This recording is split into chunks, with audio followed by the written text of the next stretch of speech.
নমস্কাৰ খবৰ 24 ঘণ্টাৰ সমূহ দৰ্শকলৈ স্বাগতম জনাইছো। শেহতীয়া কোভিড মহামাৰীৰ সময়ত নতুনকৈ সংক্ৰমিত হোৱা ব্লেক ফাংগাছ অৰ্থাৎ কলা ভেঁকুৰৰ সম্পৰ্কত কিছু কথা ক'ব বিচাৰিছো।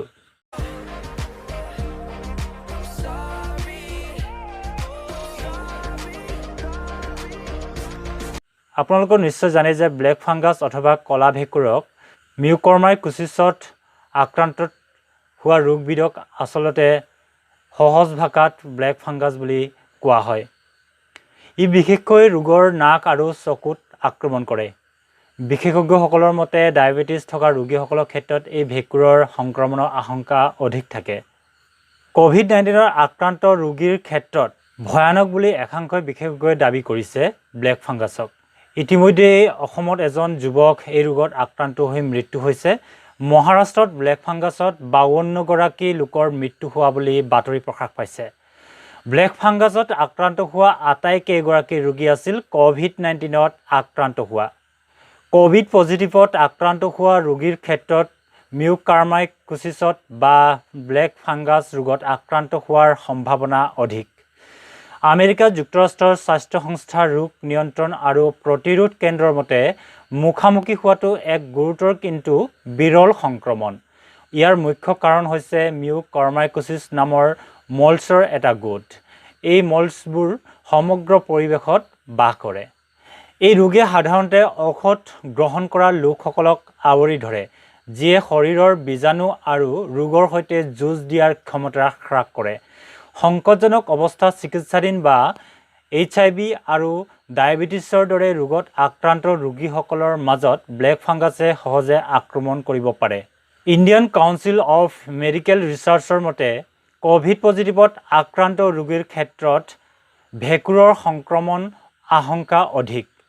চিকিৎসাৰ সময়ত ষ্টেৰইড গ্ৰহণ কৰা আৰু দীৰ্ঘদিন ধৰি চিকিৎসালয়ৰ ICUত থকা ৰোগীসকলৰ ক্ষেত্ৰতো সংক্ৰমণৰ আশংকা প্ৰবল। বিশেষজ্ঞসকলে এই সন্দৰ্ভত পৰীক্ষা নিৰীক্ষা চলাই থকা হৈছে। এতিয়া আহোঁ আচলতে কি এই ব্লেক ফাংগাছ অথবা কলা ভেঁকুৰ। দৰাচলতে ই হৈছে এক বিৰল গুৰুতৰ বেক্টেৰিয়া অৰ্থাৎ ফাংগেল সংক্ৰমণ, যাক মিউকৰমাইকোচিছ আৰু ব্লেক ফাংগাছ বুলি কোৱা হয়। কোভিড-19 টাস্ক ফ'ৰ্চৰ বিশেষজ্ঞসকলে জনাইছে যে পৰিৱেশত প্ৰাকৃতিকভাৱে থকা মিউকৰমাইকোচিছ নামৰ ভেঁকুৰৰ এটা গোটৰ ফলত এই ৰোগ হয়। ই মুখ্যতঃ স্বাস্থ্যজনিত সমস্যাৰ বাবে ঔষধ গ্ৰহণ কৰি থকা লোকসকলক প্ৰভাৱিত কৰে, যাৰ স্বাস্থ্যই পৰিৱেশৰ বীজাণুৰ সৈতে যুঁজিবলৈ সামৰ্থ্য হ্ৰাস কৰে। এই ৰোগটো প্ৰায়ে ছালত প্ৰকট হয় আৰু হাঁওফাঁও আৰু মগজুক প্ৰভাৱিত কৰে। এই ফাংগাছ অথবা কলা ভেঁকুৰত সংক্ৰমিত হ'লে কেনেধৰণৰ লক্ষণে দেখা দিয়ে? ইয়াৰ লক্ষণবোৰৰ ভিতৰত আছে চকু বা নাকৰ চাৰিওফালে বিষ আৰু ৰঙা পৰা জ্বৰ, মূৰৰ বিষ, কাহ, উশাহ, চুটি হোৱা, ৰক্তক্ষয়ী, বমি আৰু পৰিৱৰ্তিত মানসিক স্থিতি। কোভিড টাস্ক ফ'ৰ্চৰ পৰামৰ্শ অনুসৰি ইয়াৰ সংক্ৰমণৰ লক্ষণ এনেধৰণৰ: চাইনাচাইটিছ, নাকৰ সোপা মাৰি ধৰা, নাকেৰে ক'লা পানী বা তেজ ওলোৱা, নাক, গাল আৰু মুখমণ্ডলত বিষ আৰু জঠৰতা অনুভৱ হোৱা, নাক মুখত ক'লা ৰং দেখা দিয়া, দাঁত দুৰ্বল হৈ পৰা, চকুত বিষ অনুভৱ হোৱাৰ লগতে কোনো বস্তু অস্পষ্ট দেখা পোৱা, থ্ৰম্ব'ছিছ, নেক্ৰোছিছ, ছালত ঘাঁ হোৱা, বুকুৰ বিষ, হৃদযন্ত্ৰৰ প্ৰবাহ, শ্বাস-প্ৰশ্বাসৰ লক্ষণৰ অৱনতি। এইকেইটা হৈছে ব্লেক ফাংগাছ বা কলা ভেঁকুৰৰ সংক্ৰমণ দেখা দিলে এইসমূহ লক্ষণে আপোনাৰ দেহত দেখা দিব পাৰে। বিশেষজ্ঞসকলে পৰামৰ্শ অনুসৰি নাক অৱৰুদ্ধ হোৱাৰ সকলো ঘটনাই বেক্টেৰিয়া চাইনাচাইটিছ ঘটনা হিচাপে বিবেচিত কৰা অনুচিত, বিশেষকৈ দুৰ্বল ৰোগ প্ৰতিৰোধ ক্ষমতাযুক্ত কোভিড-19 ৰোগীৰ ক্ষেত্ৰত। এই ৰোগক এণ্টিফাংগালৰ দ্বাৰা চিকিৎসা কৰা হয়। চিকিৎসা কেতিয়াবা ইয়াৰ বাবে অস্ত্ৰোপচাৰৰো প্ৰয়োজন হ'ব পাৰে। চিকিৎসকৰ মতে ইয়াৰ বাবে ডায়েবেটিছ নিয়ন্ত্ৰণ কৰা, ষ্টেৰইড ব্যৱহাৰ হ্ৰাস আৰু ইমিউনোমডুলেটিং ঔষধ বন্ধ কৰাটো অতি গুৰুত্বপূৰ্ণ।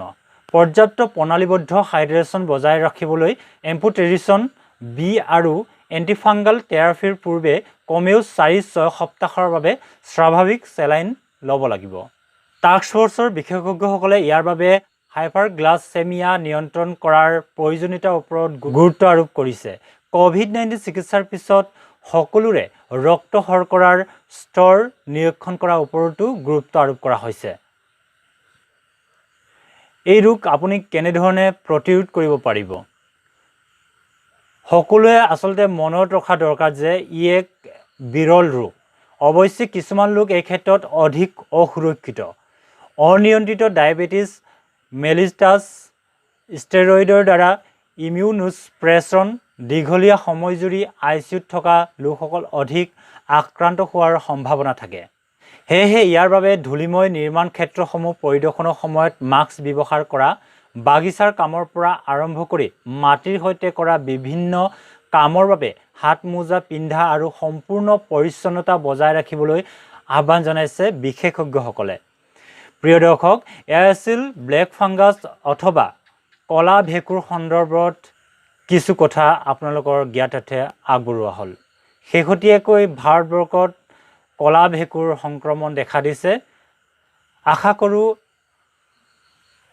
এই ভিডিঅ'ৰ জৰিয়তে আপোনালোকৰ উপকৃত হ'ব আৰু ভিডিঅ'টো চাই যদি ভাল পাইছে তেনেহ'লে আমাৰ ভিডিঅ'টো লাইক, কমেণ্ট আৰু শ্বেয়াৰ কৰিবলৈ নাপাহৰিব।